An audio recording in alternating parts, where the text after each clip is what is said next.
ఆయన ఉద్యోగం చేసేవాడు కదా, ఉద్యోగం చేసుకుంటూ ఉన్నాడు. ఉద్యోగ సమయం అయిపోయిన తర్వాత ఏదో భోంచేయడము తాగడము అయిన తర్వాత మోకాళ్ళ మీద నిలబడి యెరూషలేము వైపు చూస్తూ, బబులోను వైపు చూడలేదు. బబులోను వైపు చూస్తే రాజుగారి శాసన సింహాల బోను ఇవన్నీ కనిపిస్తాయి. అందుకని యెరూషలేము వైపు చూస్తూ ప్రార్థన చేశాడు.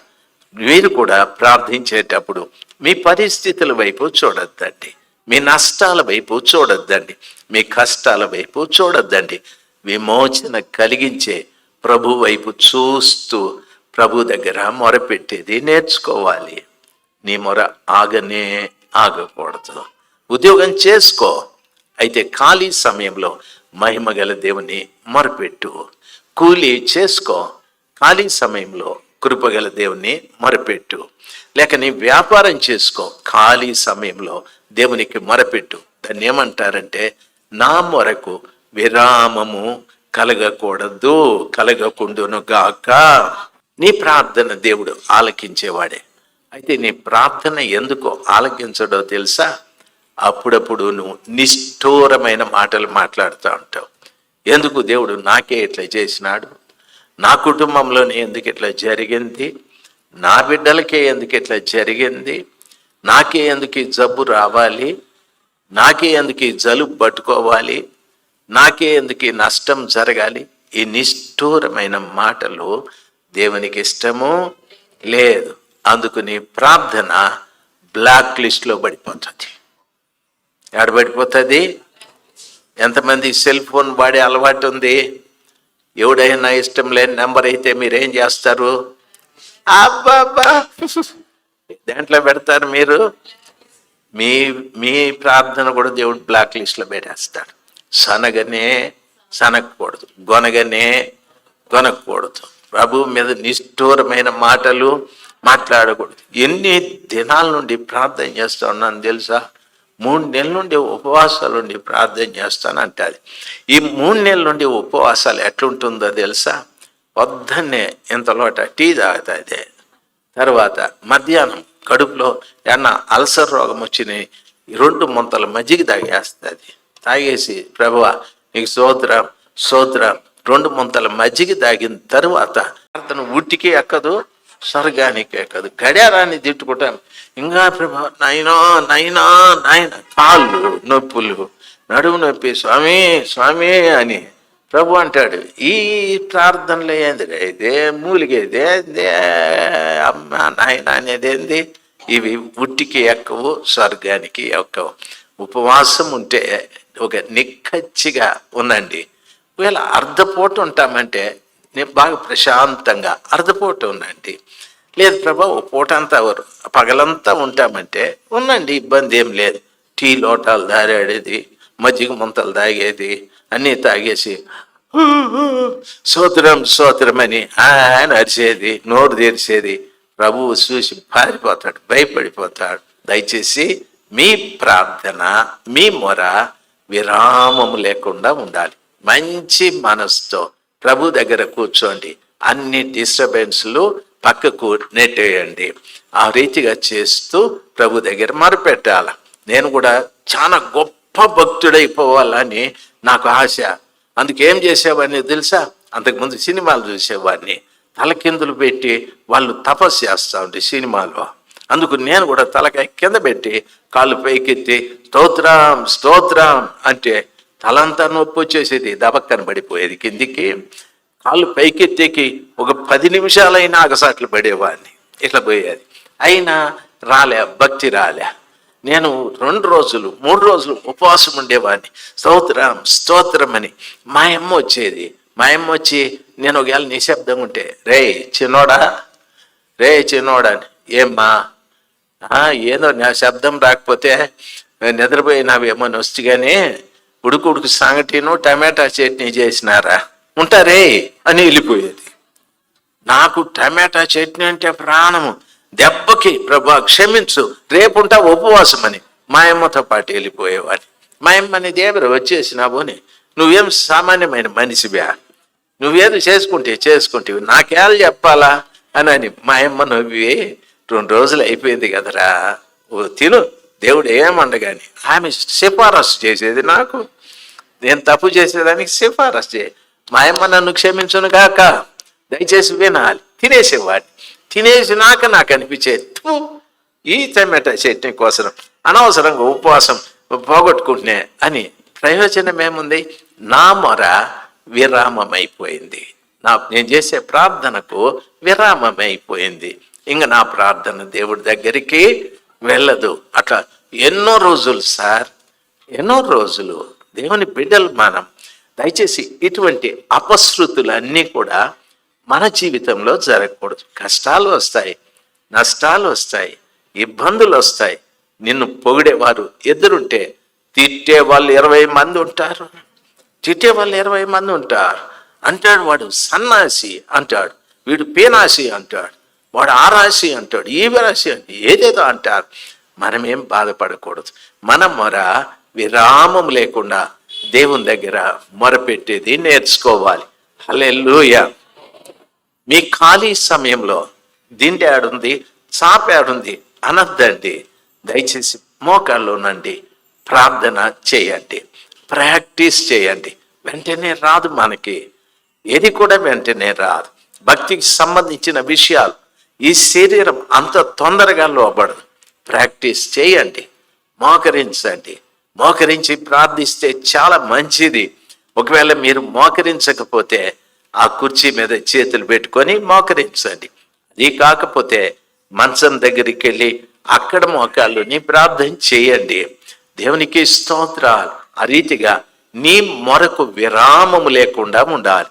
అప్పుడు దేవునితో నీవు ఒక చక్కటి సంబంధాన్ని కలిగి ఉంటావు. దేవునితో చక్కటి సంబంధాన్ని కలిగి ఉంటావు. చూడండి, సింహాల బోనులో కూడా దేవుడు తన దూతని పంపించాడు సార్. అంతగా ప్రార్థన చేసిన దానియేలుకి సింహాల బోన్లో పడేంత వరకు దేవుడు సహాయం చేయలేదు సార్. కాబట్టి శ్రమ నిన్ను మింగేస్తుంది, నిన్ను చంపేస్తుంది. ఈ ఇబ్బందిలో నేనేమో అయిపోతాను అనుకోవద్దండి. అక్కడ కూడా దేవుడు నిన్ను కాపాడటానికి సిద్ధమైన వాడు. కీర్తన 46లో అంటాడు, ఆయన దేవుడు మనకు ఆశ్రయమును దుర్గమునై ఉన్నాడు అని చెప్తాడు. మన దేవుని గురించి మాట్లాడేటప్పుడు దేవుడు మనకు ఆశ్రయం దుర్గమునై ఉన్నాడు అని చెప్పి, ఆపత్కాలములో ఆయన నమ్ముకోదగిన సహాయకుడు. దేవుడు మనకు ఆశ్రయమును దుర్గమునై ఉన్నాడు, ఆపత్కాలంలో నమ్ముకోదగిన సహాయకుడు అని చెప్పి అంటాడు. చూడండి, కావున భూమి మార్పు నొందినను కావున భూమి మార్పు నొందినను. భూమిలో మార్పు ఎప్పుడు వస్తుందో తెలుసా? భూకంపాలు వచ్చినప్పుడు. భూమిలో మార్పు ఎప్పుడు వస్తుందో తెలుసా? భూకంపాలు వచ్చినప్పుడు. మనకేం నికరం? ఈ మదనపల్లిలో భూకంపాలు రావని ఏమి నికరం? శాస్త్రజ్ఞులు చెప్పచ్చు. అయితే చూడండి, భూకంపాలు ఎప్పుడైనా రావచ్చు. ఒకవేళ భూకంపం వస్తే మన మందిరం అట్లే భూమిలోకి. పౌలు అంటే ఉన్నాడు, దయచేసి నాకు ఇంకా పెళ్లి కాలేదు, ఆ మాట చెప్పద్దు అని. వాని బాధలు అనివి అట్లే భూమిలోకి వెళ్ళిపోవచ్చు. అవునా కాదా? మాకు భూకంపాలు రావు, నో ప్రాబ్లం అని అనొచ్చు. రెండవ మాట అంటాడు, నడి సముద్రములలో పర్వతములు మునిగినను అంటాడు. అంటే సముద్రం కూడా మన మీద ఒక్కొక్కసారి పెద్ద చూపు చూస్తుంది. ఏమంటే పెద్ద సునామీ వచ్చింది అనుకో. ఏమొచ్చింది? సునామీ వచ్చింది అనుకో. చివరి దినాలలో వచ్చే తుఫాన్లు ఎట్లుంటాయంటే, సముద్రము ఆ అలల వేగము దరిదాపు గంటకు 800 కిలోమీటర్ల వేగంతో వస్తాయంట. సముద్రంలో నుండి వచ్చే అల గంటకి ఎన్ని కిలోమీటర్ల వేగము? ఒక గంటకి 800 కిలోమీటర్లు వచ్చేస్తుంది ఇక్కడ సముద్రము. సముద్రానికి మనకి ఎంత దూరము? నెల్లూరు దగ్గర సముద్రం ఉంది, మద్రాస్ దగ్గర సముద్రం ఉంది. మద్రాస్కి మనకి ఎక్కడ ఎన్ని కిలోమీటర్లు? 300 కిలోమీటర్లు. 800 కిలోమీటర్లు అంటే అనంతపూర్ దాకా పోయి అక్కడుండేవన్నీ ఊడ్చుకొని సముద్రంలోకి వెళ్ళిపోతాయి. మీకు అర్థమైందా? వర్ష అని చూస్తాను, ఆయమ్మ ముక్కులు తెరిచేసి నోరు తెరిచేసి అంత దూరం పోతుంది ఆ తాతయ్య, అంత దూరం పోతుంది, తట్టోరుపల్లి పోతుంది, నువ్వు పోతావు నేను పోతాను, మొత్తం అంతా పోతా. గంటకి ఎన్ని కిలోమీటర్లు? 800 కిలోమీటర్లు వేగంతో పోయి ఇట్లా వచ్చేటప్పుడు వచ్చేది కొంచెం స్లో, పోయేటప్పుడు అని వెళ్ళిపోతుంది. ఇజే మొత్తం వెళ్ళిపోతుంది. మేలుకోయ్యే తల్లి, దయచేసి గమనించాల్సింది, పొరకతో చెత్త బుడిచినట్టు మొత్తం వెళ్ళిపోతుంది. అప్పుడు మనము నాయనా ఏడుండావు అనేక అవుతుంది. నోరు తెరిస్తే గొటక్కని మింగి వెళ్ళిపోతావు. దయచేసి వినాలి, అంత ప్రమాదం వస్తుంది. దేవుని బిడ్డలు చెప్తారు, భూమిలో మార్పు కలిగినను, నడి సముద్రములో పర్వతములు మునిగిపోయినను, వాటి జలములు ఘోషిస్తూ నురుగు కట్టినాను, ఆ పొంగునకు పర్వతములు కదిలినా. పర్వతాలు హార్స్లీ హిల్స్ కదిలిందనుకో, బసిన కొండ కదిలిందనుకో, మాదిన కొండ కదిలిందనుకో, గుండ్లన్నీ డబడబడబడబా దొర్లుకుంటా రోడ్డు మీదకి వచ్చేస్తాయి. అవునా కాదా? ఆర్టీఓ ఆఫీస్ పోతుంది, మన సమాధుల తోట పోతుంది, మొత్తం ఆ చుట్టుపక్కల ఉండేవన్నీ పోతాయి. ఏ ఊరు గదిలితే? పర్వతాలు గదిలితే మొత్తం ఇంక కొన్ని పర్వతాల మీద దేవుళ్ళు ఉన్నారు, పాపం వాళ్ళేమైపోలో ఏమో, దేవుడు నన్ను క్షమించని. పర్వతాలు కదిలితే మొత్తం చిన్నగుండు పెద్దగుండు అన్ని దొర్లుకుంటే మీదకి వస్తాయి. ఒకవేళ ఆటో వస్తే అట్లా పక్కకు పోతే వాడు సై అని తిప్పుకొని వెళ్ళిపోతా. గుండ్లు నీ మీదకి వస్తే గుండ్లు నీ మీదకి వస్తే వాడేం ఆటోనా తిప్పేకే నేరు వచ్చి పచ్చడి చేసేసి వెళ్ళిపోతా. మసాలా రాయి రుబ్బుతుంది కదా, అట్లా రుబ్బేసి వెళ్ళిపోతుంది. అయ్యో ఎంత భయంకరమైన విషయాలు రాబోయే దినాల్లో జరుగుతాయో. అందుకని ప్రభు బిడ్డలం మనం, ఏ విపత్తు వచ్చి మనం వెళ్ళిపోతామో తెలియదు కనుక జాగ్రత్తగా మనం ఉండాలి. అంటాడు, ఏమంటాడంటే, ఆ పొంగుకు పర్వతములు కదిలినను మనము భయపడము. మనం ఏం పడము? ఎందుకు భయపడము? నా మొర విరామము లేకుండా ఉండును గాక. నేనెప్పుడు దేవునికి మొరపెడుతూ ఉంటాను. నన్ను తీసుకెళ్ళి ఒకవేళ సింహము బయట ఉంటే, అడవిలో ఉంటే, నేను పరిగెత్తి ఏదో ఒక చెట్టు ఎక్కి పైన ఎక్కి కూర్చుంటాను. ఇంక రాయ చూసుకుందాము నాని, అది అంటే అది కొంతసేపు అని వెళ్ళిపోతాది. దాని ఇంట్లోకే మనం పోతే మనం చెట్లు ఎక్కేకుందా? లేదంటే సింహం మీద కూర్చొని లక్క అని ఉందా? లేదు, పప్పర్మెంట్ సప్పరిచ్చినట్టు సప్పరిస్తుంది. అసలు నీ తలకాయ ఆడుందో తెలియదు. నీ దానికి చెప్పు, నేను ఉంగరాలు వేసుకున్నా తెలుసునా అంటే, నీ ఉంగరాలు చూసి అది వదులుతుందా? ఒక దెబ్బకు తినేసి అంటది. దయచేసి గమనించాల్సింది, దేవుని బిడ్డలు మనం. దేవుడు చాలా మంచి దేవుడు. మనకి ఇటువంటి అపాయాలు ఏమీ కలగకుండా కలిగిన ఆయన దూతను పంపి దానియేలుని కాపాడినట్లుగా నిన్ను కాపాడటానికి కృప కలిగిన దేవుడు అంటున్నాడు. యోబు గారు అంటారు, భూమి నా రక్తమును నీవు కప్పక మునుపు నా మొర విరామము కలగకుండును గాక.